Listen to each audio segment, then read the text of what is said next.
யதார்த்தமா தான் இருந்திருக்காரு. உடம்பு முடியலைங்கிற மாரி எந்த சிம்ப்டமே அவருக்கு இருந்த மாரி தெரியல. வழக்கமா வாக்கிங் போறது தான். வழக்கமா வாக்கிங் போற மாரி போனவரு, ஒரு சின்ன நெஞ்சு வலி வந்திருக்கு அவருக்கு. வந்தோனே சுதாரிச்சுட்டு வீட்டுக்கு வந்துட்டாரு. வந்து மனைவிகிட்ட சொல்லி வலிக்குதுன்னு சொல்லிட்டு இருக்கும்போதே மேசிவா அந்த அட்டாக் வந்து டர்ன் ஆயிடுச்சு. ரொம்ப ஒரு மாரி கிரிட்டிக்கல் ஸ்டேஜுக்கு போய் மயங்கியிருக்காரு. எப்படியாவது காப்பாத்திரணும்னு முயற்சி பண்ணியிருக்காங்க. இந்த ஹார்ட் மேசிவா அட்டாக் ஆகும்போது, சில நேரங்கள்ல வந்து பார்த்தீங்கன்னா, அந்த ஒரு 1/2 அன் ஹவருக்குள்ள கொண்டு போயிட்டீங்கன்னா, உங்களால வந்து சில சில பேஷண்ட் வந்து ரெக்கவர் பண்ணிற முடியும். இதய துடிப்ப வந்து மறுபடியும் கொண்டு வந்துர முடியும். இந்த சிபிஆர் ட்ரீட்மெண்ட்ல. அப்படிலாம் முயற்சி பண்ணியிருக்காங்க. ஹாஸ்பிட்டலுக்கு கொண்டு போயிருக்காங்க. அங்க ஹாஸ்பிட்டலுக்கு போனப்பவே பாக்யராஜ் சார் இறந்துட்டார் அப்படின்னு தான் சொல்றாங்க. அங்க போனப்பவே இறந்துட்டாருன்னு தான் சொல்றாங்க. 9:30 மணிக்கு வந்து இல்லங்க ஒண்ணும் பண்ண முடியலன்னு டாக்டர்ஸ் வந்து கை விரிச்சுட்டாங்க. அவர் இறந்துட்டாருங்கிறத சொல்லிட்டாங்க. இன்னைக்கு சும்மா சாப்பிட்டு படுத்த மனுஷன், இன்னைக்கு காலையில எந்திச்சு காஃபி குடிச்சிட்டு வாக்கிங் போன மனுஷன் இன்னைக்கு ஒரு அப்படி இப்படின்றதுக்குள்ள பார்த்தீங்கன்னா, ஒரு 1 மணி நேரத்துக்குள்ள ஆளே இல்லைங்கிறது வந்து தாங்கிக்க முடியாத வேதனை. திடீர்னு நோய்வாய்ப்பட்டிருந்தாரு. ஒரு 1 மாசமா ஹாஸ்பிட்டல்ல இருந்தாரு. அப்படிங்கிற மாரி ஏதாவது செய்திகள் இருந்தா அது வந்து ஆச்சி மசாலா எந்த சமையலும் ருசி தேடும் ரகசியம் 20 ரூபாய். திருவண்ணாமலை மாவட்டத்தின் முதல் பல்கலைக்கழகம் ஏசிஎஸ் கல்வி குழுமங்களில் ஒன்றான டாக்டர் எம்ஜிஆர் பல்கலைக்கழகம் Arani. Courses offered faculty of engineering and technology, arts and commerce, management studies, faculty of physiotherapy, pharmacy, allied health science, faculty of humanities and sciences, viscom and animation, design studies, faculty of HMCT and department of criminology, doctor MGR university Arani. இந்த ஆண்டிற்கான மாணவர் சேர்க்கை நடைபெறுகிறது. PF amount எப்படி எடுக்கணும்னு தெரியலையா? Ravi PF consulting service contact பண்ணுங்க. 10 நாள்ல உங்க பேங்க் அக்கவுண்ட்டுக்கு உங்க பிஎஃப் பணம் வந்து சேரும். சார் வணக்கம் சார். வணக்கம். இன்னைக்கு காலையில் யாருமே எதிர்பார்க்காத ஒரு மிகப்பெரிய துயர செய்தி.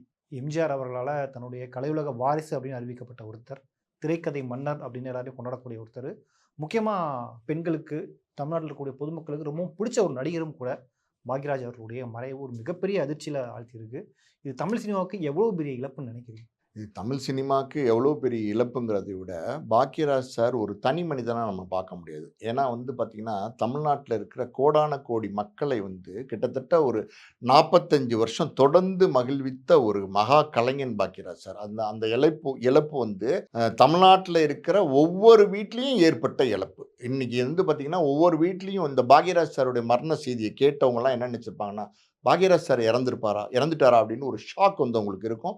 எனக்குமே அந்த செய்தி வந்து கேட்டப்போ பார்த்தீங்கன்னா, காலையில் ஒரு 9:50 மணி இருக்கும். அந்த செய்தி என் காதில் கேட்டப்போ உண்மையாலுமே நான் ஆடி போயிட்டேன். ஏன்னா நான் நம்பவே இல்லை. ஏன்னா ரொம்ப ஹெல்த்தியாக இருப்பார். ரொம்ப ஹெல்த்தியாக இருப்பார். குறிப்பாக பார்த்தீங்கன்னா, 2 நாளைக்கு முன்னாடி கோவாவில் நடந்த குஷ்புவோடைய மகள் திருமணத்தில் வந்து கலந்துக்கிட்டு ரொம்ப ஜாலியாக இருந்திருக்கார். ரொம்ப ஜாலியாக சுகாசினி பல நட்சத்திரங்கள் போயிருக்காங்க. அவங்களுடைய ஜாலியாக சிரித்து பேசி எப்போவுமே ஹியூமராக தான் பேசுவார். கலகலன்னு இருந்திருக்கிறாரு. காலையில் முகூர்த்தத்துக்கு போன ஒரு டிஃபன், லஞ்ச் எல்லாமே அங்கே சாப்பிட்டு முழு நேரமும் பார்த்தீங்கன்னா, அவ்வளோ மகிழ்ச்சியாக வந்து அவர் வந்து அன்னைக்கு வந்து அந்த முழு நேரத்தை ஸ்பெண்ட் பண்ணியிருக்காரு. முழு நாளை ஸ்பெண்ட் பண்ணியிருக்காரு.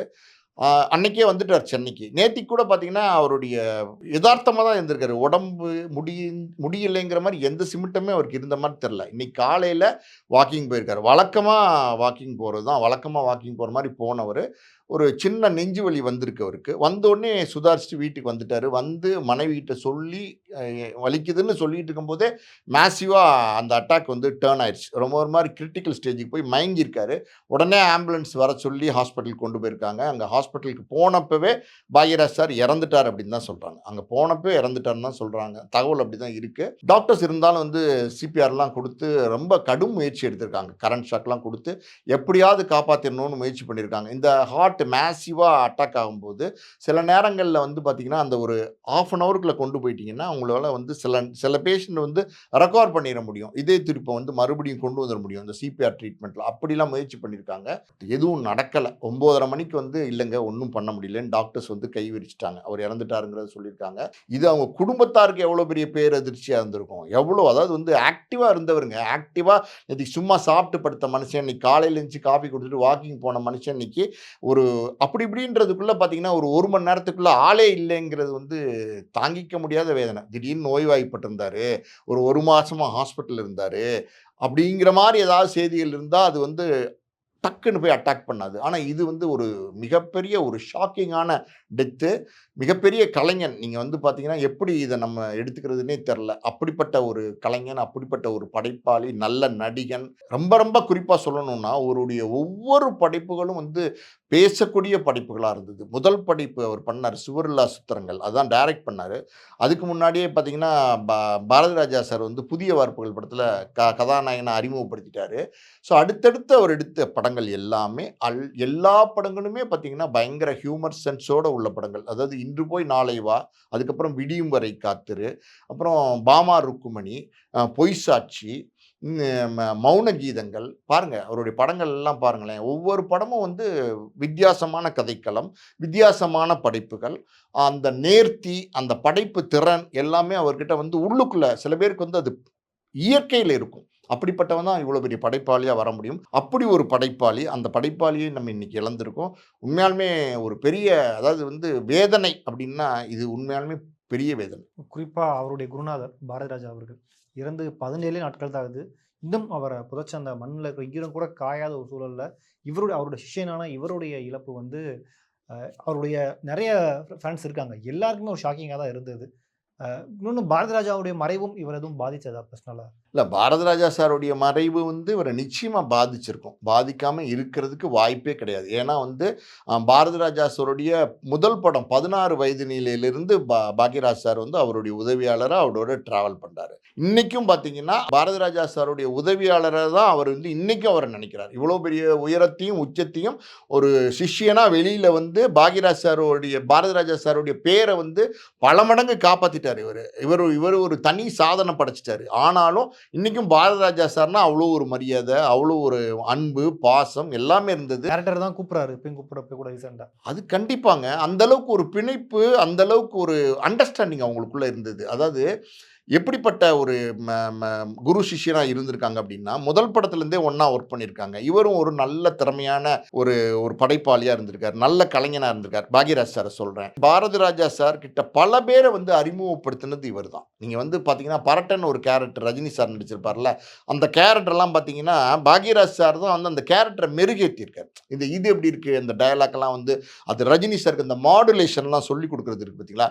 நீங்கள் இது எப்படி இருக்குங்கிறது எப்படி வேணாலும் சொல்லலாம். இது எப்படி இருக்குது அப்படிங்கிறது ரஜினி ஸ்டைல் தான். ஆனால் அதை கரெக்டாக கேட்ச் பண்ணி ரஜினிக்கு சொல்லி கொடுத்தவர் வந்து பாக்யராஜ் சார் தான். அதே மாதிரி பார்த்தீங்கன்னா 16 வயது இல்லை 10 வச்சுட்டியே பரட்ட அப்படின்னு சொல்லி கவுண்டமணி சொல்கிறார்ல ஒரு டயலாக்கு. அந்த டயலாக் தான் கவுண்டமணியை வந்து அடுத்த தளத்துக்கு சினிமாவில் கொண்டு போச்சு, எல்லாரும் பார்க்கப்பட்ட ஒரு நடிகராக ஆக்குச்சு.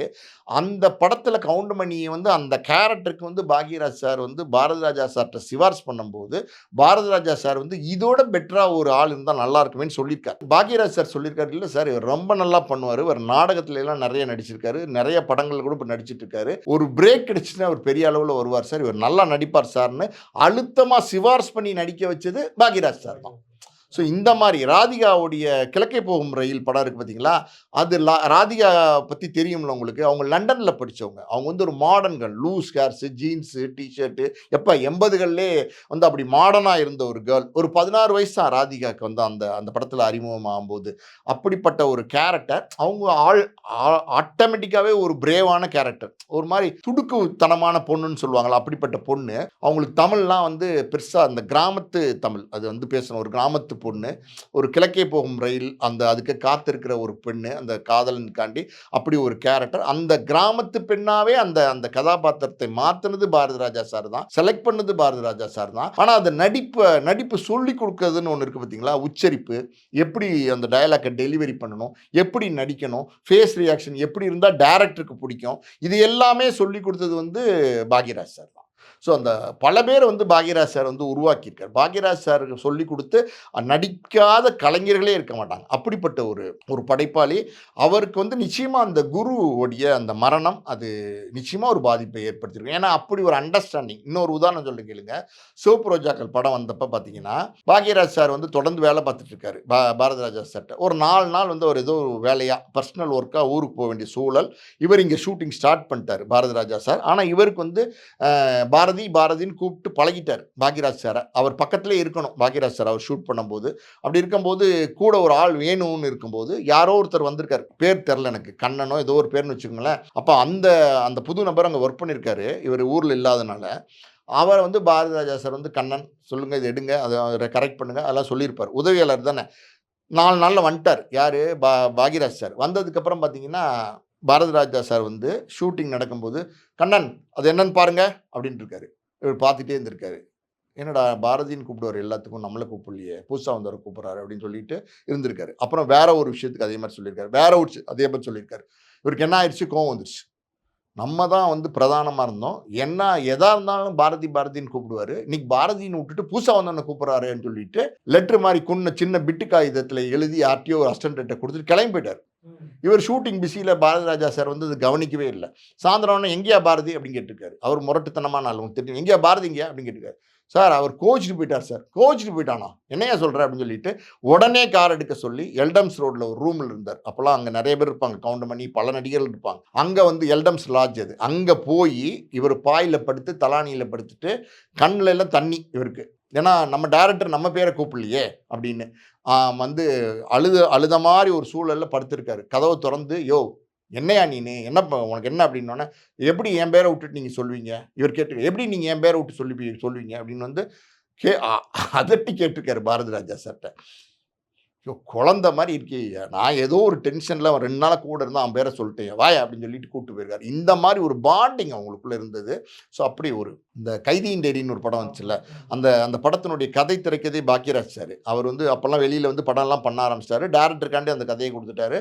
அந்த கதை கொடுக்கும்போது ஒரு கிளைமேக்ஸ் ஒன்று வந்து சொல்கிறார் இவர் பாக்யராஜ் சார். இவரோட கிளைமேக்ஸ் இவர் எழுதினபடி அதை வந்து பாரதி ராஜா சார் வந்து ஷூட் பண்ணுறார், வேறு மாதிரி ஷூட் பண்ணுறார். இவர் அப்போ உதவியாளராக இல்லை அப்போ யாரோ சொல்கிறாங்க, சார் நீங்கள் சொன்ன கிளைமேக்ஸ் இல்லாமல் வேறு கிளைமேக்ஸ் வந்து பாரதி ராஜா சார் ஷூட் பண்ணிட்டு இருக்காரு அப்படின்னோடனே, அது பெரியல் கிரவுண்டுன்னு நினைக்கிறேன் கிளைமேக்ஸ். கார் எடுத்துகிட்டு உடனே போயிருக்காரு. போய் டேரக்டர்கிட்ட சண்டை பிடிச்சிருக்காரு. என்ன சார் நான் ஒன்று சொன்னேன், நீங்கள் ஒன்று எடுக்கிறீங்க? யோ நீ சொன்னதை நான் எடுக்கணுமாயா? எனக்கு இது பிடிச்சிருக்கு, நான் எடுக்கிறேன். சார் நான் சொன்னபடி எடுத்தீங்கன்னா நல்லா ஓடும், இல்லை நான் எடுக்கிறது நல்லா ஓட வைக்கிறேன் அப்படின்னு இவர் 2 பேரும் படைப்பாளிகள், குரு சிஷ்யன். ஒரு உரிமையோட வந்து பேசியிருக்காங்க. சரி போங்க சார் நீங்கள் எடுங்க அப்படின்னு சொல்லிட்டு போயிட்டார். அப்புறம் அந்த படத்தை போட்டு காமிச்சிருக்காரு. அந்த படம் வந்து 175 நாள் சில்வர் ஜூப்ளி ஓடிச்சு, கைதியின் டைரி. அந்த படத்தை பார்த்துட்டு அமிதாப் பச்சன் ஃபோன் பண்ணுறார் பாக்யராஜ்க்கு. ஃபோன் பண்ணி அந்த படம் நீங்கள் டைரக்ட் பண்ணணும், எனக்கு அந்த படத்தில் நான் நடிக்கணும், கைதியின் டைரியில் நான் நடிக்கணும்னு கேட்டிருக்கார், கமல் கேரக்டரில். இவர் சொல்லியிருக்காரு, சார் நான் பிஸியாக இருக்கேன் சார், நான் நடிச்சிட்டு இருக்கேன் இப்போ, அதனால் வந்து டைரக்ட்லாம் பண்ண முடியாது, நீங்கள் வந்து கதையெல்லாம் உங்களுக்கு கொடுத்துட்றேன், நீங்கள் வேறு டேரக்டர், பாலிவுட் டேரக்டர் வச்சு எடுத்துக்கங்கன்னு சொல்லியிருக்காரு.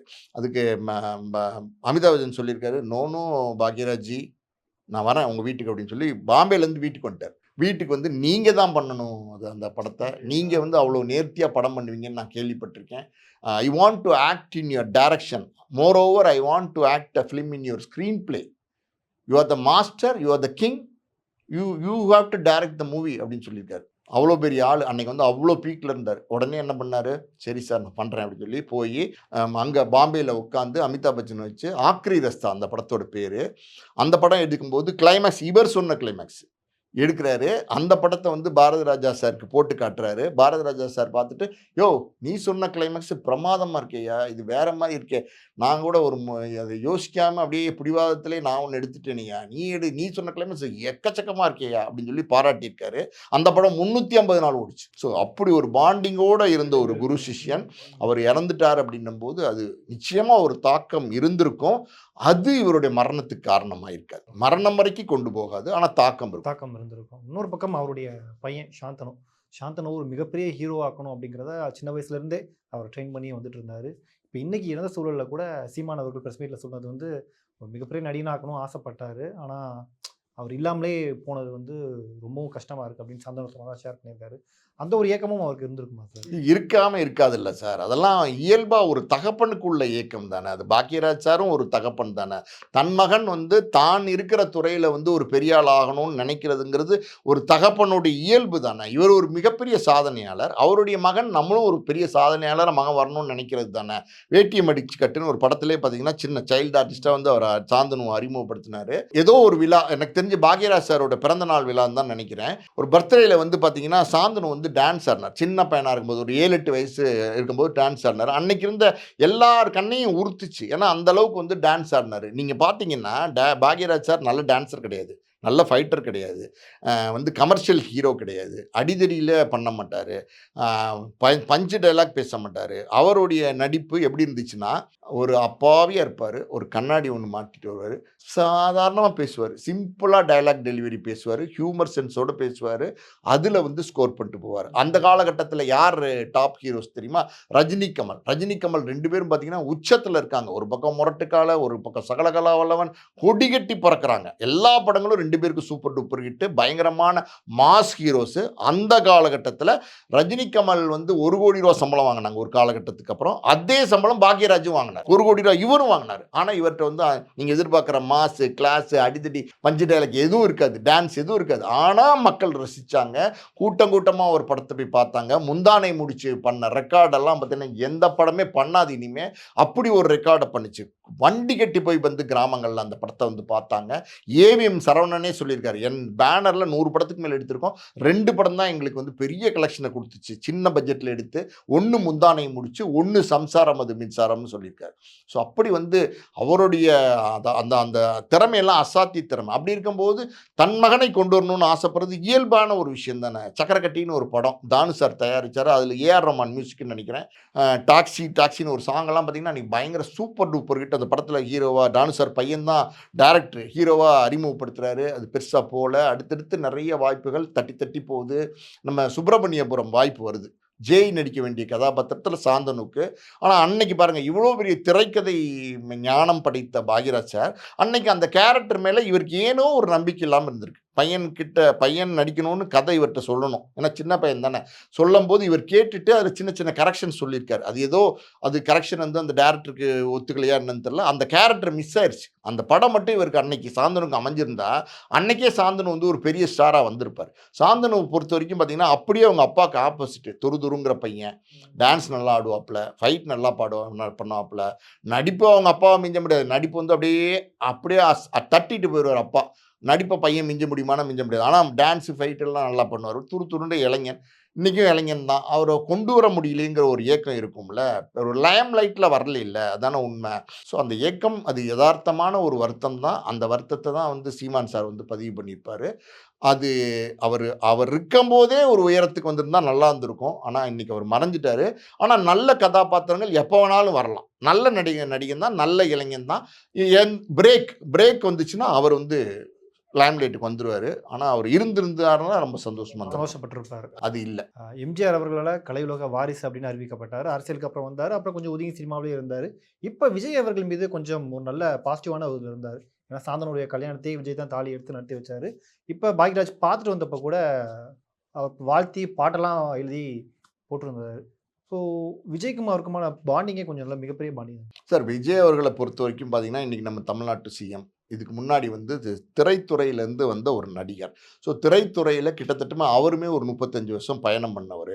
அது இல்லாம அவருடைய தகப்பனார் எஸ்எஸ்சி சார் வந்து பார்த்தீங்கன்னா, அவர் ஒரு 46, 48 வருஷம் பயணம் பண்ணார். ஒரு இயக்குனரா, ஒரு தயாரிப்பாளரா அவருமே வந்து பண்ணியிருக்காரு. ஒரு சினிமா பின்னணியிலிருந்து, சினிமா பின்புலத்திலிருந்து வந்த ஒரு இளைஞர். அப்புறம் ஒரு நடிகரா வந்து இன்னைக்கு தமிழ்நாட்டினுடைய சீஃப் மினிஸ்டரா வந்திருக்காரு. ஸோ அவருக்கு வந்து அடிப்படையில வந்து அவருடைய முதல் அடையாளம் என்ன? சினிமா நடிகர்ங்கிறது தான் சினிமா தான்.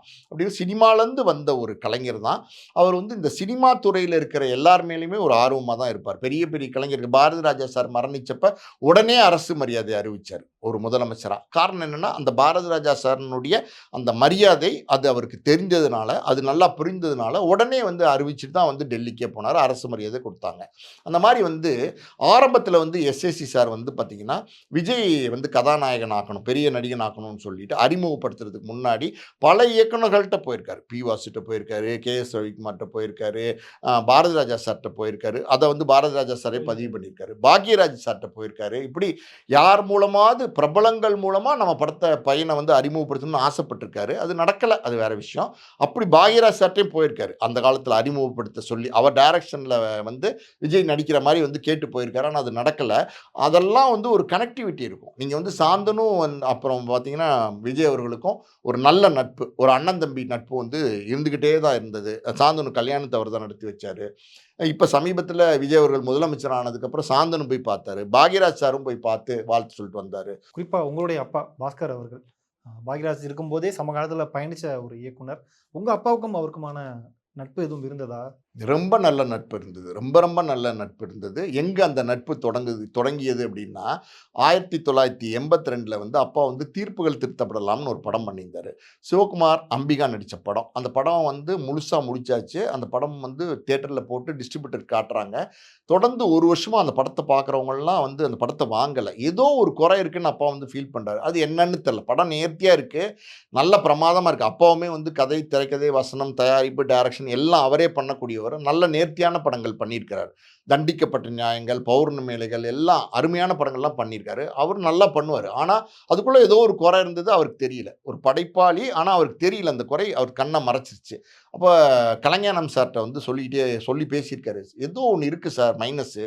என்னன்னு தெரியல அப்படின்னும்போது, கலைஞானம் சார் தான் என்ன சொல்றாருன்னா, நம்ம பாக்யராஜ கூப்பிட்டு படத்த போட்டு காட்டுவோம் அப்படின்னு சொல்றாரு.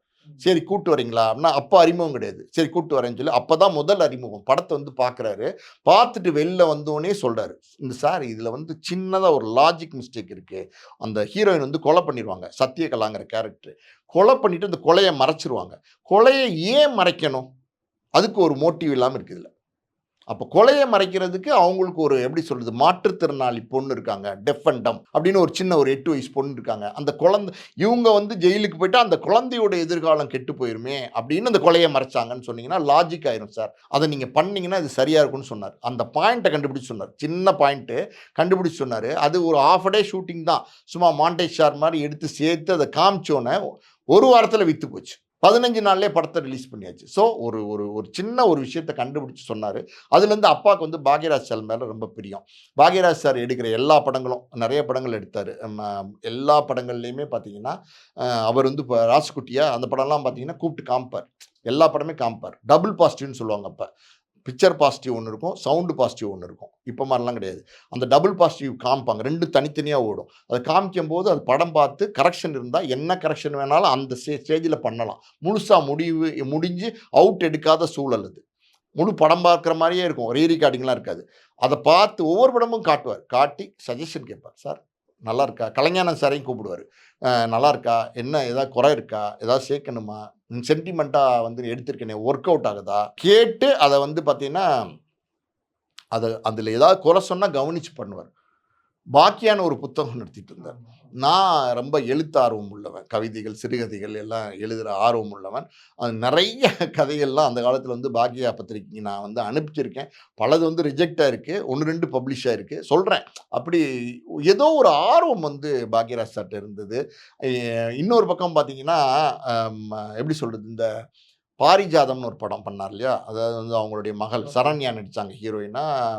அந்த மலையாள பிருத்திவிராஜ் நடிச்சார்ல, அந்த படம் வந்து ஒரு பின்னடைவு. அந்த வேட்டிய மடிச்சு கட்டு, அதுக்கப்புறம் ரத்தத்தின் ரத்தமே, ஆ அவசர போலீஸ் இப்படி ஒரு 2, 3 படம் தோல்வி அடைஞ்சதுனால ஒரு சின்ன ஃபைனான்சியல் செட்பேக் இருந்துச்சு பாக்யராஜ் சாருக்கு.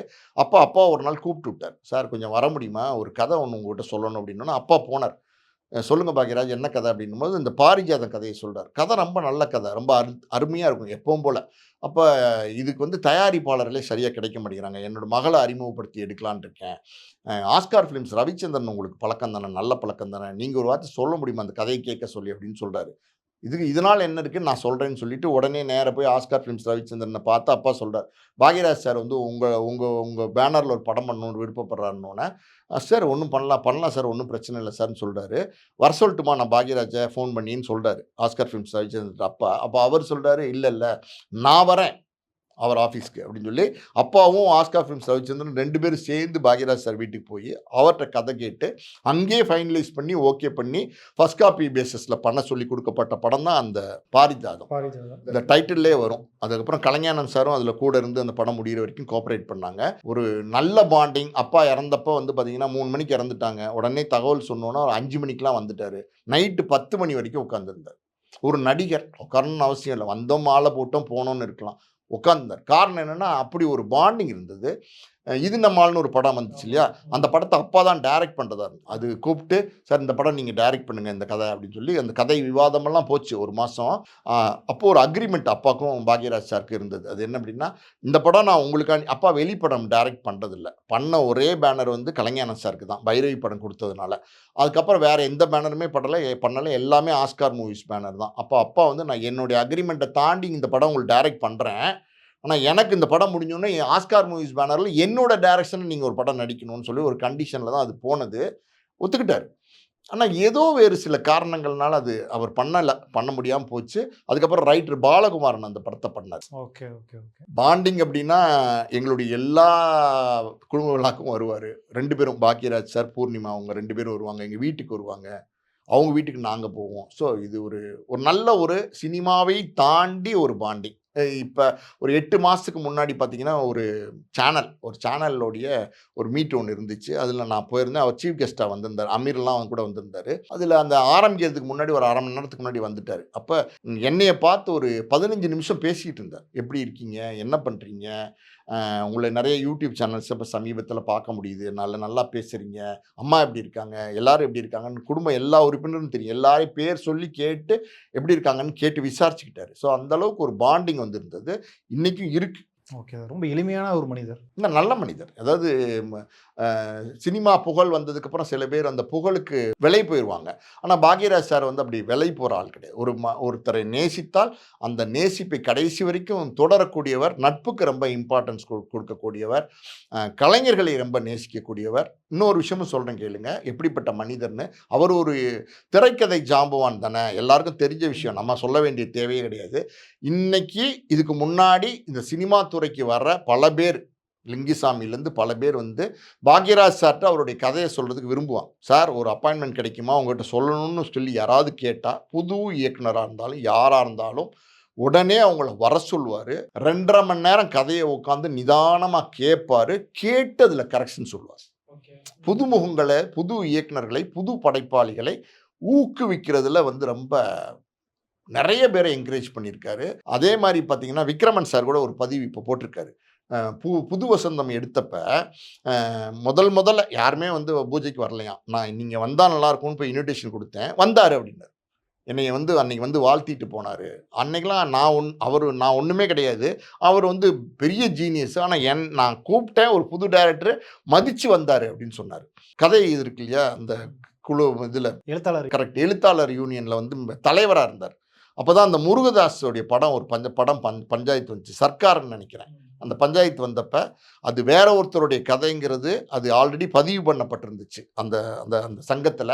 அது உறுதியாக இருந்தார் முருகதாஸ். அன்னைக்கு பெரிய டைரக்டர், விஜய் படம், சன் பிக்சர்ஸ் தயாரிப்பு எல்லாம் இருந்து உறுதியாக இருந்து அந்த கதாசிரியருக்கு நியாயம் வாங்கி கொடுத்தார் பாக்யராஜ் சார். ஸோ ஒரு படைப்பாளி அப்படின்னா அந்த படைப்பாளியினுடைய வழிகள் தெரிந்த ஒரு மனிதர், அந்த படைப்பாளியாகவே வாழ்ந்திருக்காரு. கடைசி வரைக்கும் அந்த கலையை நேசித்த ஒரு மனிதராக இருந்திருக்காரு. ஒரு கலை குடும்பம், பாக்யராஜ் சார் குடும்பத்தை எடுத்திங்கன்னா அவர் முதல் மனைவி பிரவீனா, அவங்க வந்து 2 வருஷத்தில் தவறிட்டாங்க மஞ்சக்கமாலையினால். அவங்க ஒரு நடிகை, அவங்களுடைய பூர்ணிமா அவர்கள், அவருங்க ஒரு பாப்புலரான நடிகை. டார்லிங்கில் பாக்யராஜ் சார் பூர்ணிமா 2 பேர் சேர்ந்து தான் நடிச்சிருப்பாங்க. அங்கே தான் அவங்களுக்கு ஒரு காதல் ஏற்பட்டது. மகன் ஒரு நடிகர், மகள்னு ஒரு நடிகை. ஸோ ஒரு கலை குடும்பம் அது. அந்த அந்த கலையை நேசித்த குடும்பம், அது மக்களும் கொண்டாடக்கூடிய ஒரு உயரத்தில் வாழ்ந்த ஒரு மனிதர் இன்னைக்கு மறைஞ்சிட்டார் அப்படிங்கிறது வேதனை. அதாவது அவரே எதிர்பார்க்காத ஒரு மரணம். அதான் அது இப்படி ஒரு இறப்பு நடந்திருக்கக்கூடாது, நடந்துருச்சு. பட் அவருடைய ஆன்மா சாந்தி அடையும் அப்படின்னு எல்லாத்தையும் நம்ம வேண்டிக்கலாம். இவ்வளோ நேரம் பொறுமையாக உங்களுடைய கருத்துக்களை பயந்துக்கிட்டதுக்கு ரொம்ப நன்றி. நன்றி. ஆச்சி மசாலா, எந்த சமையலும் ருசி தேடும் ரகசியம் 20 ரூபாய். திருவண்ணாமலை மாவட்டத்தின் முதல் பல்கலைக்கழகம் ACS கல்வி குழுமங்களில் ஒன்றான டாக்டர் MGR பல்கலைக்கழகம் Arani. Courses offered: Faculty of Engineering and Technology, Arts and Commerce, Management Studies, Faculty of Physiotherapy, Pharmacy, Allied Health Science, Faculty of Humanities and Sciences, Viscom and Animation, Design Studies, Faculty of HMCT and Department of Criminology, doctor MGR university Arani. இந்த ஆண்டிற்கான மாணவர் சேர்க்கை நடைபெறுகிறது. PF amount எப்படி எடுக்கணும்னு தெரியலையா?